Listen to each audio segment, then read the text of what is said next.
Assalamualaikum warahmatullahi wabarakatuh. Hari ini kumpulan kami akan membentangkan kajian kami iaitu kedudukan bidang teori dan kritikan sastra dalam pengajaran di sekolah dan institusi tinggi. Baiklah, sebelum saya mulakan pembentangan, izinkan saya memperkenalkan ahli kumpulan saya terlebih dahulu. Okey, untuk ahli yang pertama, Muhammad Aiman Nuzal bin Ismail. Ahli kedua iaitu saya sendiri, Muhammad Hatim bin Muhammad Faizal. Okey, kita pergi kepada pengenalan. Tradisi kritikan sastra sebenarnya bermula dari Barat, iaitu sejak zaman keagungan Hermeneutik dan Yunani. Mengikut Hashim Awang 1988, perkembangan kritikan moden di Malaysia dapat dibahagikan kepada 3 tahap, iaitu sebelum perang pada tahun 1930 sehingga 1941, sebelum kemerdekaan 1942 hingga 1957 dan selepas merdeka, iaitu pada tahun 1960 sehinggalah kini. Di Malaysia, teori-teori sastra turut berkembang dan diaplikasikan. Beberapa buah yayasan pengajian tinggi juga telah menyediakan kursus-kursus teori sastra sebagai persediaan kepada pelajar untuk penulisan akademik bagi menghasilkan tugasan, termasuklah menulis projek, tesis dan disertasi. Di samping itu juga, beberapa buah teori yang bersifat tempatan terus diketengahkan oleh beberapa pengkaji sastra. Kedudukannya yang lebih diterima di pusat pengajian tinggi turut sama mewarnai iklim kritikan sastra. Meski bilangannya tidak begitu dinamik yang mengaplikasi teori baru, namun ada tanda-tanda yang menunjukkan kemajuan yang baik. Begitu juga dengan penulisan karya kreatif. Ada pengarang yang peka dengan perubahan teori baru dan menjadikannya landasan penciptaan karya. Okey, pendidikan kesusastraan Melayu di Malaysia kini mempunyai objektif yang membubuk penghargaan terhadap karya sastra dan penulisnya serta memperkukuhkan peningkatan keterampilan bahasa dan bersastra. Matlamatnya adalah berlandaskan falsafah pendidikan modern, iaitu untuk membolehkan pelajar menjiwai unsur dan nilai-nilai murni daripada segi kerohanian, kemanusiaan, kemasyarakatan, kebudayaan dan kewarganegaraan. Menanam rasa bangga dan cinta pada tanah air dalam satu wawasan budaya kebangsaan yang dihasrat, serta mengembang pelakuan anggota masyarakat negara bangsa Malaysia. Tujuan utama pengajaran kesusastraan adalah untuk memperkenalkan agama, moral, keindahan, kemanusiaan, bahasa dan sebagainya yang ada kaitannya dengan kehidupan seharian dan masyarakat. Baiklah, sekadar itu sahaja daripada saya. Saya akan menyerahkan kepada rakan saya. Assalamualaikum dan salam sejahtera kepada Puan Hakim. Saya Muhammad Nuzal bin Ismail, pemegang bukat matrik di 2022-1103-41 akan membentangkan bahagian latar belakang. Pendidikan sastra adalah bahagian penting dalam sistem pendidikan yang memberi tumpuan kepada pemahaman mendalam terhadap karya-karya sastra serta penggunaan teori dan kritikan sastra. Menurut Rosanita Kartini Muhammad pada tahun 2001, penerapan unsur sastra dalam pengajaran dan pembelajaran pada peringkat sekolah rendah secara tidak langsung diharapkan dapat merealisasikan potensi murid sepenuhnya serta mengembangkan minat murid-murid terhadap sesuatu isi kandungan mata pelajaran yang dipelajari. Sekolah dan institusi pengajian tinggi berperanan penting dalam menyediakan pelajar dengan kemahiran analisis dan penjelasan yang kaya dalam bidang sastra. Untuk kajian ini, kami menjalankan 3 objektif kajian, iaitu mengenal pasti teori dan kritikan sastra yang digunakan dalam pengajian di sekolah dan institusi pengajian tinggi. Objektif kedua pula, membincangkan kedudukan teori dan kritikan sastra yang digunakan dalam pengajaran di sekolah dan institusi tinggi. Dan objektif yang ketiga ialah menghuraikan keberkesanan pelaksanaan teori dan kritikan sastra dalam pengajaran di sekolah dan institusi. Untuk bahagian metodologi kajian, pengkaji menggunakan dua metodologi kajian, iaitu kaedah kepustakaan dan kaedah internet. Kaedah kepustakaan, dalam kajian ini, pengkaji menggunakan kaedah kepustakaan untuk menyelidik dan mengumpulkan data dari dokumen-dokumen yang tersedia. Langkah ini memungkinkan pengumpulan data sekunder sebagai sokongan bagi kajian. Kaedah kepustakaan yang digunakan membolehkan pengkaji merujuk, menganalisis dan meneliti bahan bacaan seperti buku, artikel, jurnal dan majalah. Untuk kaedah internet, dalam kajian ini, pengkaji juga memanfaatkan kaedah internet untuk mencari maklumat bagi mencapai objektif kajian. Kaedah ini melibatkan pelayaran laman web seperti ResearchGate dan Google Scholar guna memperoleh maklumat tambahan yang berkaitan dengan kajian yang dilakukan. Pengkaji menggunakan kaedah ini untuk mendapatkan informasi terkait dengan kajian-kajian lepas yang menitikberatkan pada kedudukan bidang teori dan kritikan sastra dalam pengajaran di sekolah dan institusi kajian. Kita pergi kepada bahagian perbincangan. Objektif kajian pertama kami iaitu menganalisis teori dan kritika sastra yang digunakan dalam pengajaran di sekolah dan institusi kajian tinggi. Teori dan kritika sastra di sekolah menggunakan teori strukturalisme. Pengajaran sastra di sekolah melibatkan pendedahan pelajar kepada pelbagai teori sastra dan salah satu yang sering digunakan ialah strukturalisme. Bagi kritikan formalisme. Dalam pengajaran sastra di sekolah, kritikan formalisme digunakan sebagai alat utama untuk membantu pelajar memahami hubungan unsur sastra, berinteraksi antara satu sama lain dan membentuk makna dalam sebuah karya. Okey, seterusnya kita akan pergi kepada teori yang digunakan di institusi pengajian tinggi, iaitu teori kritika sastra Melayu. Teori kritika sastra Melayu merupakan salah satu daripada teori yang digunakan dalam pembelajaran di institusi pengajian tinggi. Kebiasaannya, pembelajaran teori ini digunakan oleh pelajar universiti terutama dari aliran pendidikan. Pelajar menggunakan teori ini untuk mengkaji dan juga menghasilkan kritikan terhadap karya sastra yang dikaji. Menurut Halim Ali 2020 dalam bukunya Kritikan Sastra, pendekatan poetika Melayu meletakkan prinsip poetika iaitu keindahan sebagai dasar teori. Berdasarkan teori ini, pelajar dapat meletakkan diri mereka pada landasan poetika dengan hasrat untuk membuktikan kehadiran ciri-ciri estetika yang membina teks. Terdapat 5 ciri-ciri keindahan yang menjadi teras pada teori poetika Melayu, iaitu keindahan dalam mengajar, keindahan dalam pengungkapan kesedihan dan kesusahan, keindahan dalam penceritaan, keindahan dalam rasa dan keindahan yang asli. Bagi ciri keindahan dalam mengajar atau mendidik, aspek ini membincangkan setiap isi kandung dalam hasil karya kesusastraan Melayu yang mampu memberikan mesej pengajaran dan pendidikan kepada setiap pembaca dan pendengar.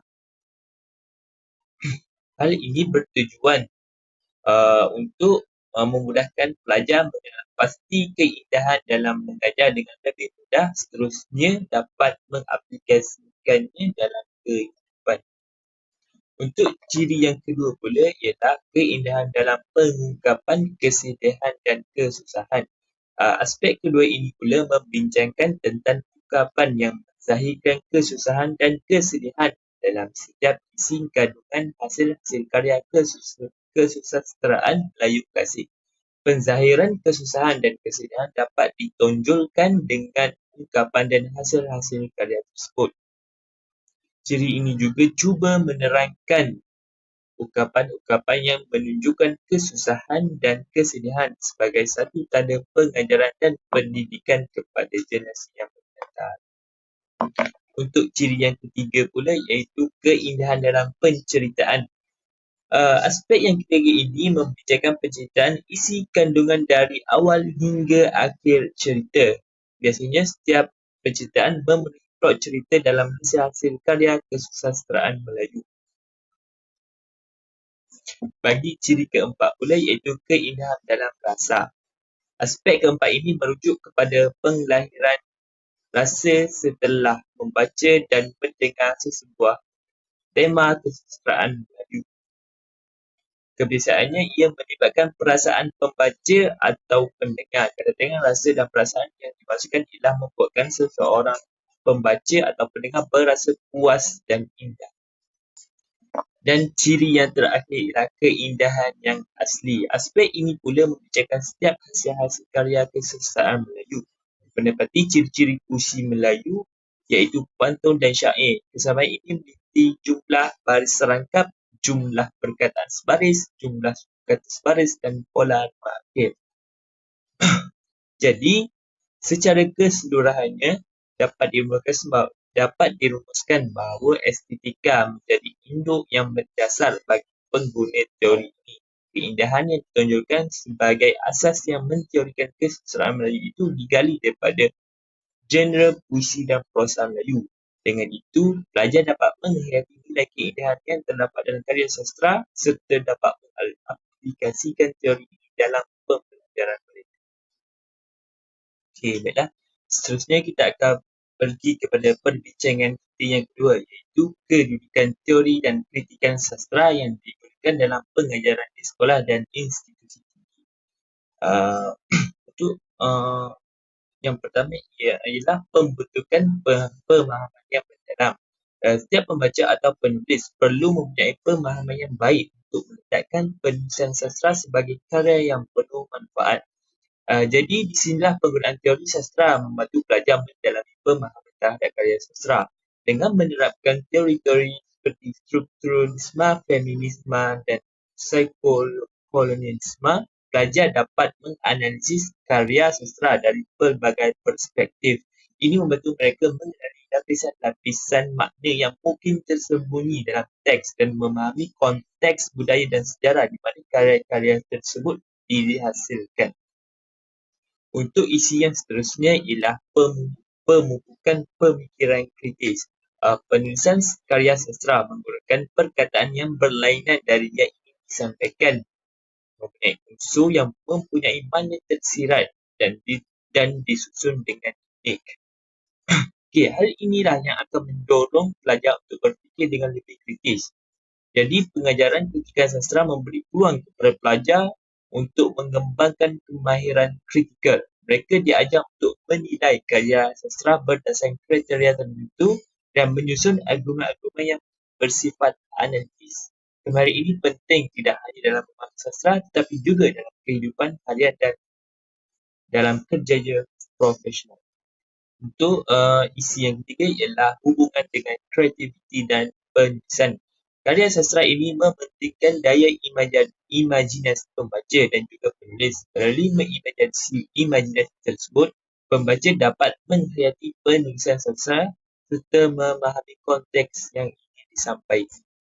Okey, hal ini juga akan meningkatkan daya kreativiti seseorang itu terhadap karya sastra. Teori dan kritikan sastra sering dikaitkan dengan analisis dan penilaian. Mereka juga dapat merangsang kreativiti pelajar. Pembelajaran ini dapat memberikan inspirasi untuk menghasilkan karya sastra sendiri atau memahami cara-cara baru untuk menyampaikan idea-idea melalui bentuk-bentuk kreatif.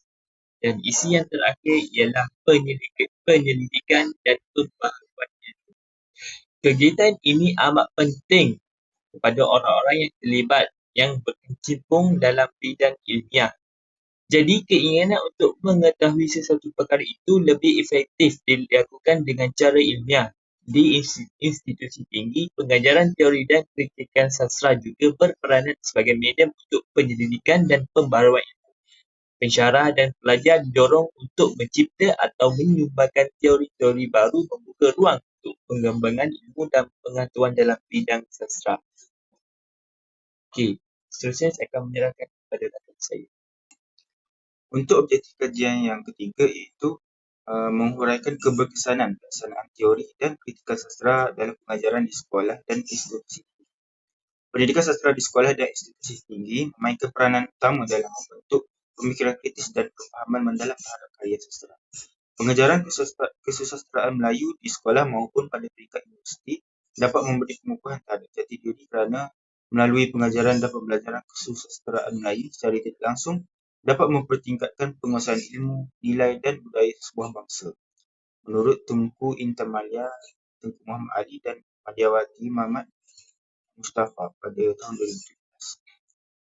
Teori dan kritikan sastra menjadi landasan utama dalam memberikan perspektif analitikal terhadap hasil seni tersebut.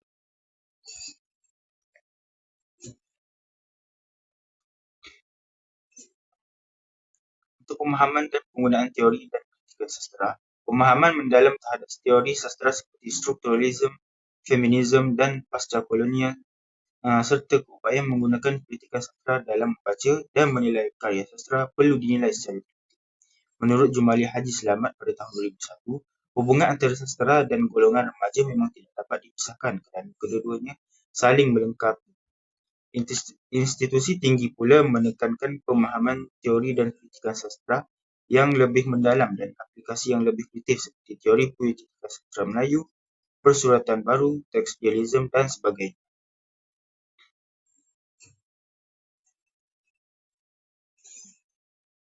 Untuk analisis kritikal terhadap karya sastra, penguraian struktur naratif seperti pemaparan watak, plot, cerita dan pengaturan masa dan tempat memungkinkan pelajar memahami perubahan elemen-elemen cerita. Pelajar dapat mengenali tema utama dan simbol yang melibatkan pemahaman mendalam terhadap mesej atau konsep yang ingin disampaikan. Analisis kritikal melibatkan penyelidikan watak-watak termasuk pemahaman terhadap perkembangan watak, motivasi mereka dan impak peristiwa terhadap keseluruhan cerita.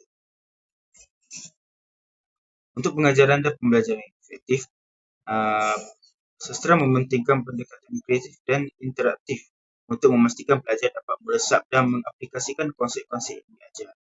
Pengajaran yang efektif perlu mengaitkan teori dengan aplikasi praktikal dalam menganalisis karya sastra, memastikan pembelajaran yang holistik dan relevan. Pelajar juga dapat mengembangkan pemikiran kritis serta meningkatkan kemahiran analisis dan memahami kedalaman makna dalam sastra secara lebih menyeluruh. Untuk prestasi akademik dan kesan jangka panjang, pengukuran prestasi akademik melibatkan penilaian terhadap kefahaman pelajar dalam menerapkan teori sastra dalam analisis mereka terhadap karya-karya sastra. Kejayaan ini juga dapat dibuktikan dalam peningkatan kemahiran menulis dan berbicara serta kemampuan analitikal pelajar. Kesan jangka panjang melibatkan perkembangan pemikiran kritis yang mendalam dan kepekaan terhadap nilai budaya yang terkandung dalam sastra. Bagi perkaitan dalam subjek kurikulum, usaha menggabungkan elemen-elemen pendidikan dari pelbagai mata pelajaran atau disiplin ilmu untuk mencipta satu pendekatan pembelajaran yang holistik dan menyeluruh. Sebagai contohnya, sastra dapat dikaitkan dengan mata pelajaran sejarah atau bahasa untuk memahami konteks sejarah dalam karya sastra atau mengasah kemahiran berbahasa melalui analisis teks sastra. Hubung kait dalam kurikulum ini membolehkan pelajar membuat hubungan antara konsep dari pelbagai mata pelajaran.